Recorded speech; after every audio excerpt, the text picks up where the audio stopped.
Hi అండి. అందరికీ నమస్కారం. Welcome to my channel. ఈ వీడియోలో రిటైర్మెంట్ బెనిఫిట్స్ కోసం సగటు పెన్షనర్ ఆవేదన ఆయన మాటల్లోనే విందాము.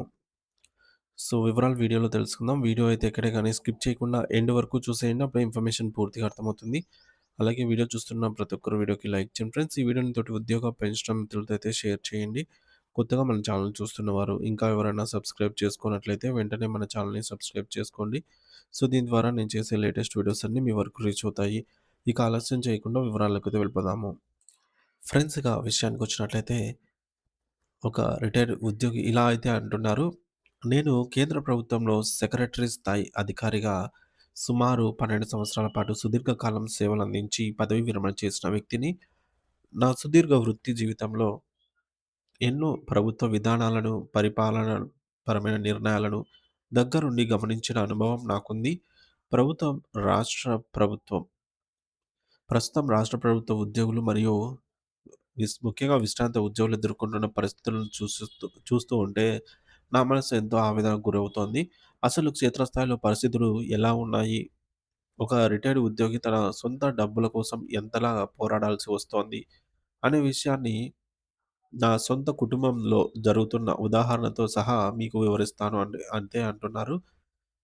ముఖ్యంగా ఆయన భార్య. ఆయన ఏమంటున్నారంటే, నా భార్య విద్యాశాఖలో గెజిటెడ్ ప్రధానోపాధ్యాయురాలుగా గెజిటెడ్ హెచ్ఎంలా పనిచేసి ఇటీవలే పదవీ విరమణ పొందారు. ఆమె దశాబ్దాల కాలం పాటు ఎంతోమంది విద్యార్థుల భవిష్యత్తును తీర్చిదిద్ది నిబద్ధతతో పనిచేసిన వ్యక్తి. కానీ ఆమె రిటైర్ అయ్యాక ప్రభుత్వం నుండి ఆమెకు రావాల్సిన సుమారు ఒక రూ. 1,00,00,000 వరకు బకాయిలు అలాగే పెండింగ్‌లో ఉన్నాయి. ఈ రూ. 1,00,00,000 మొత్తాన్ని మనం విశ్లేషిస్తే ఇందులో ఆమె శ్రమ దాగి ఉంది. జీపీఎఫ్ అనేది ఒక ఉద్యోగి తన నెలవారీ జీతం నుండి భవిష్యత్తు అవసరాల కోసం దాచుకున్న సొంత సొమ్ము. ఆ డబ్బును కూడా ప్రభుత్వం సకాలంలో విడుదల చేయలేకపోవడం అత్యంత విచారకరం. దానికి తోడు ఈ నిధుల విడుదలతో జరుగుతున్న జాప్యానికి ప్రభుత్వం ఎటువంటి వడ్డీ కూడా చెల్లించటం లేదు. ఒక సామాన్యుడు బ్యాంకులో దాచుకున్న సొమ్ముకు వడ్డీ వస్తుంది. కానీ ప్రభుత్వం వద్ద ఉన్న ఉద్యోగి సొమ్ముకు విలువ లేకుండా పోతోంది. ఇక లీవ్ ఎన్‌క్యాష్‌మెంట్, గ్రాట్యుటీ వంటి రిటైర్మెంట్ బెనిఫిట్స్ విషయంలో కూడా అదే పరిస్థితి నెలకొంది. రిటైర్ అయ్యి ఇవన్నీ నెలలు గడుస్తున్నా ఒక్క రూపాయి కూడా ఆమె ఖాతాలో జమ కాలేదు. ఇది కేవలం ఒక ఉపాధ్యాయురాలి సమస్య కాదు. రాష్ట్ర వ్యాప్తంగా వేలాది మంది విశ్రాంత ఉద్యోగుల ఆవేదన. మరో దారుణమైన విషయం ఏమిటంటే డీఏ అరియర్స్ చెల్లింపుల తీరు. కరువు భత్యం అనేది పెరుగుతున్న ధరలకు అనుగుణంగా ఉద్యోగికి ఇచ్చే వెసులుబాటు. అయితే ప్రభుత్వం ఈ బకాయిలను 20 విడతలుగా ఇస్తామని చెప్పడం ఒక ఎత్తయితే, ఆ విడతలను క్లెయిమ్ చేసుకోవడానికి రిటైర్ అయిన వృద్ధులను ముప్పుతిప్పలు పెట్టడం మరో ఎత్తు. మా మిసెస్ లాంటి రిటైర్డ్ ఉద్యోగులు ప్రతి నెల తాము గతంలో పనిచేసిన పాఠశాలలకు స్వయంగా వెళ్లి అక్కడ సిబ్బంది చేత బిల్లులు చేయించుకోవాల్సి వస్తోంది. సుమారు 14 లేదా 15 విడతలకు సంబంధించి ప్రతిసారి కార్యాలయాల చుట్టూ తిరగడం అంటే ఒక సీనియర్ సిటిజన్‌ను ఎంత మానసిక వేదనకు గురి చేయటం. రిటైర్ అయ్యాక ప్రశాంతంగా గడపాల్సిన సమయంలో తమ హక్కుగా రావాల్సిన డబ్బుల కోసం పాత ఆఫీసుల చుట్టూ తిరగడం ప్రభుత్వానికి సిగ్గుచేటు.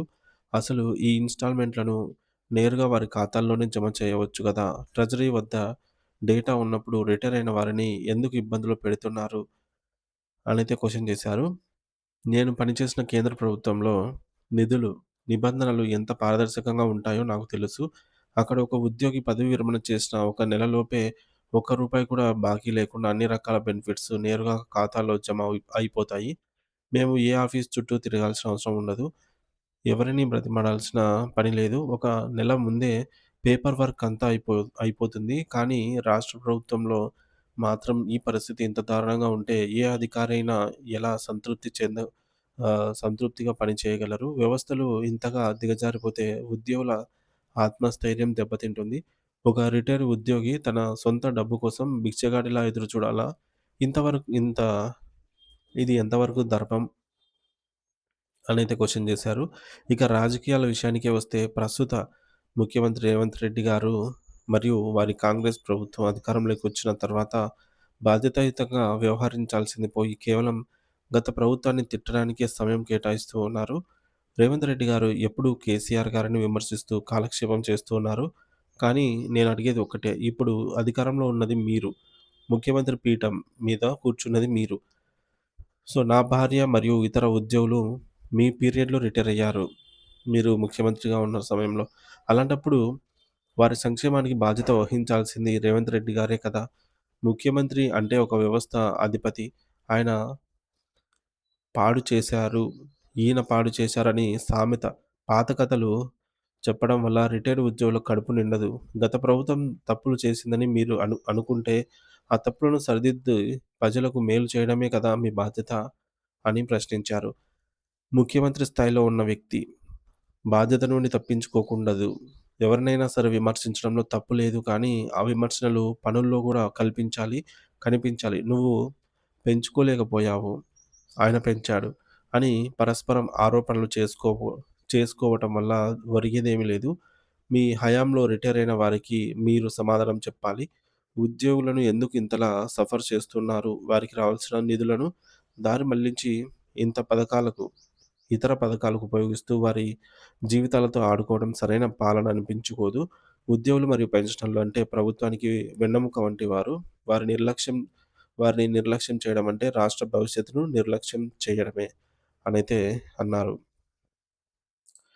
ఇక ఆయన చివరగా చెప్పేది ఒకటే. నేను చివరగా చెప్పేది ఒకటే అన్నారు. పరిపాలన అనేది మాటలతో సాధ్యం కాదు. చేతల్లో ఉండాలి. ముఖ్యమంత్రి గారు తన మొండి వైఖరిని పక్కన పెట్టి వాస్తవ పరిస్థితులను గమనించాలి. పరిపాలన చేతనైతే బాధ్యతాయుతంగా చేసి చూపండి. ఉద్యోగుల పెండింగ్ బిల్లులను వెంటనే క్లియర్ చేయండి. వృద్ధాప్యంలో ఉన్న రిటైర్డ్ ఉద్యోగులను కార్యాలయాల చుట్టూ తిప్పడం ఆపండి. ప్రజలు మిమ్మల్ని నమ్మి ఓటు వేసింది మార్పు కోసం, పాత పగులు తీర్చుకోవడానికి కాదు. వ్యవస్థలను గాడిన పెట్టండి. ఉద్యోగుల నమ్మకాన్ని నిలబెట్టుకోండి. చేత కాకపోతే ఆ విషయాన్ని నిస్సంకోచంగా ఒప్పుకోండి. కానీ ఇలా లక్షలాది కుటుంబాలను ఆర్థిక ఇబ్బందుల్లోకి నెట్టకండి. పరిపాలనలో పారదర్శకత, వేగం మరియు బాధ్యత ఉండాలని ఒక సీనియర్ రిటైర్డ్ సెంట్రల్ గవర్నమెంట్ ఆఫీసర్‌గా నేను డిమాండ్ చేస్తున్నానని ఆయన తన లేఖలో ఈ విధంగా అయితే రాసుకొచ్చారనమాట. ఇందులో మనం గమనించినట్లయితే గత ప్రభుత్వం అలా చేయడం వల్ల ఇప్పుడు ఇలా పరిస్థితి అయింది అని చెప్పడము వల్ల ఎటువంటి ఉపయోగము లేదు. సో, గత పరిస్థితులను అర్థం చేసుకొని, ఇప్పుడు చేయాల్సిన ఏదైతే ఉంటుందో మేలు, ఏది చేస్తే ఉద్యోగ పెన్షనర్స్‌కి మేలు జరుగుతుందో, ఆ విధంగా ఆలోచించి ముందు అడుగులు వేయడము ఆహ్, ప్రభుత్వానికి, ప్రజలకు అందరికీ కూడా శుభదాయకమనైతే చెప్పవచ్చు. దీనిపై మీ అభిప్రాయాన్ని కామెంట్ ద్వారా తెలియజేయండి. Thank you for watching this video.